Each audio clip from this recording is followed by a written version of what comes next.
Good morning, ladies. Happy Thursday. I hope this message finds you well. It is Thursday. We're about to end, what is it, like the third week of January. And don't know about you, but I'm happy.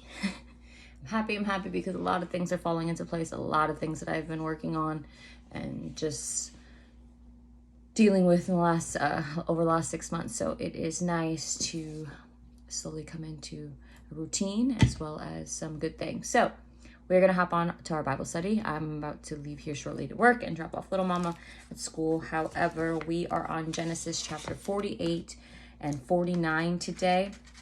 Hopefully you have picked up a Bible. If not, I encourage you, if you want the women's study Bible, that helps me also get through and understand quite a bit of the stuff that's in here, especially the words.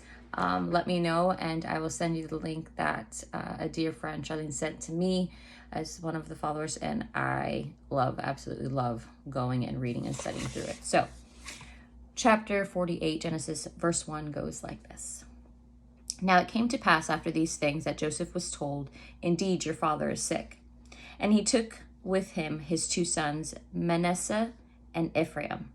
And Jacob was told, "Look, your son Joseph coming to you." And Israel strengthened himself and sat up on the bed.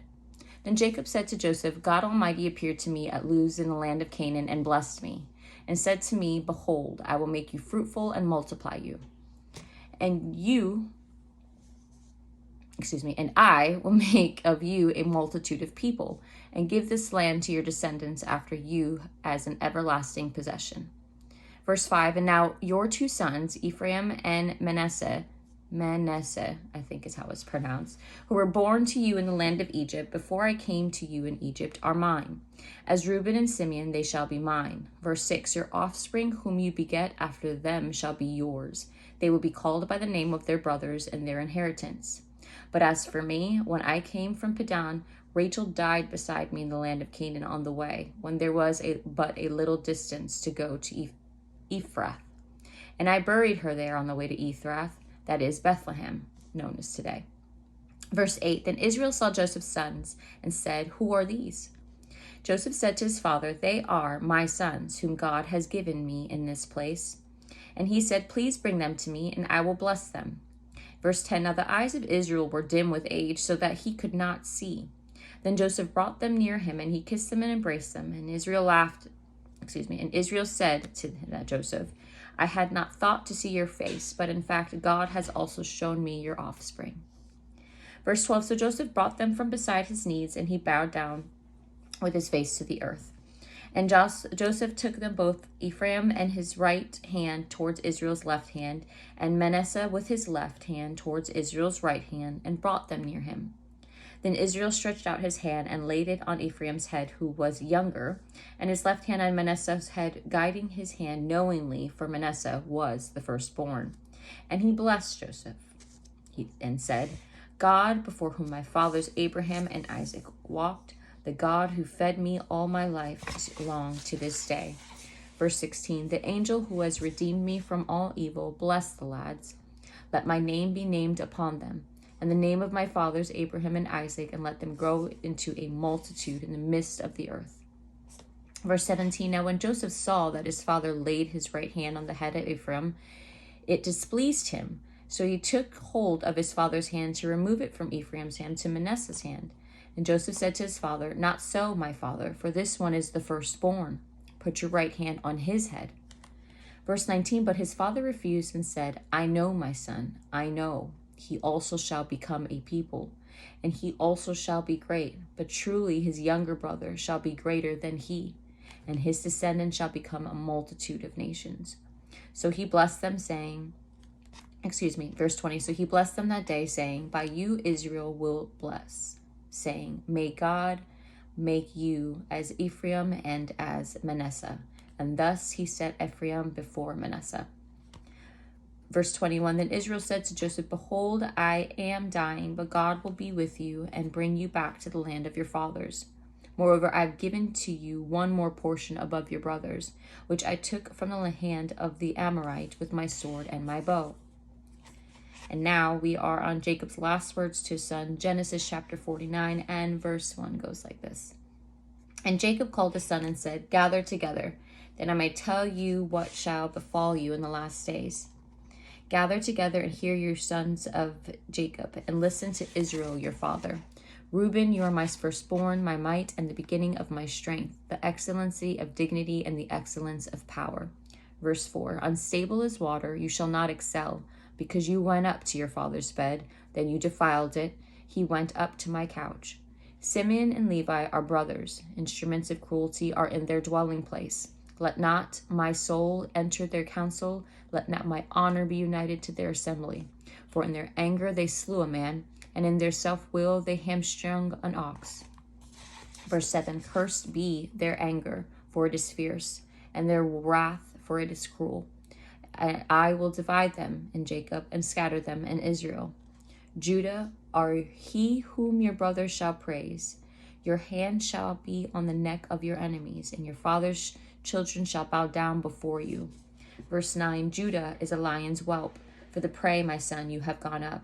He bows down, he lies down as a lion, and as a lion you shall rouse him. The scepter shall not depart from Judah, nor a lawgiver from between his feet until Shiloh comes, and to him shall be the obedience of the people.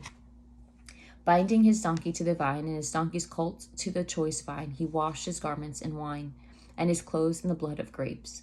Verse 12, And his eyes are darker than wine, and his teeth whiter than milk. Verse 13, Zebulun shall dwell by the haven of the sea. He shall become a haven for the ships, for his border shall adjoin Sidon. Issachar is a strong donkey, lying down between two burdens. He saw that the rest was good, and that the land was pleasant. He bowed his shoulder to bear a burden, and became a band of slaves. Dan shall judge his people as one of the tribes of Israel. Dan shall be a serpent by the way, a viper by the path, that bites the horse's heels, so that his rider shall fall backward. Verse 18, I have awaited for your salvation, O Lord. Gad, a troop shall tramp upon him, but he shall triumph at last. Bread from Asher shall be rich, and he shall yield royal dainties. Naphtali is a deer let loose. He uses beautiful words. Verse 22, Joseph is a fruitful bow by a well. His branches run over the wall. The archers have bitterly grieved him, shot at him, and hated him. But his bow remained his strength, and the arms of his hands were made strong by the hands of the mighty God of Jacob. For there is the shepherd, the stone of Israel. Verse 25, By the God of your father who will keep you, and by the Almighty who will bless you with the blessings of heaven above, blessings of the deep that lies beneath, blessings of the breasts and the womb. The blessings of your father have excelled the blessings of my ancestors, up to the utmost bound of everlasting hills. They shall be on the head of Joseph, and on the crown of the head him who was separate from his brothers. Verse 27, Benjamin is a ravenous wolf. In the morning he shall devour the prey, and at night he shall divide the spoil. And lastly, verse 20, oh no, it's not lastly. And all these are 12 tribes of Israel, verse 28. And that is what their father spoke to them. And he blessed them, and he blessed each one according to his own blessing. Now we're going on to Jacob's death and burial in verse 29. Then he charged them and said to them, I am to be gathered to my people.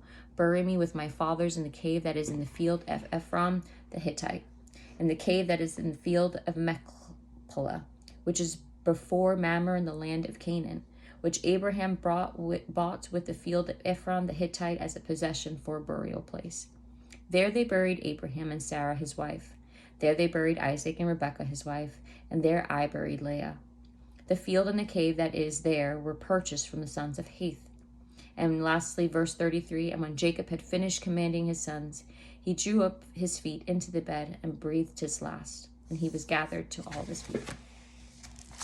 And that is all for today's Bible study, ladies. I hope you enjoyed it and got some word. Definitely dive into yourself, into the Bible devotion yourself. If you'd like to discuss, or you just want to chat or need prayer, please send me a message. I hope you have a blessed day. Stay awesome. Bye.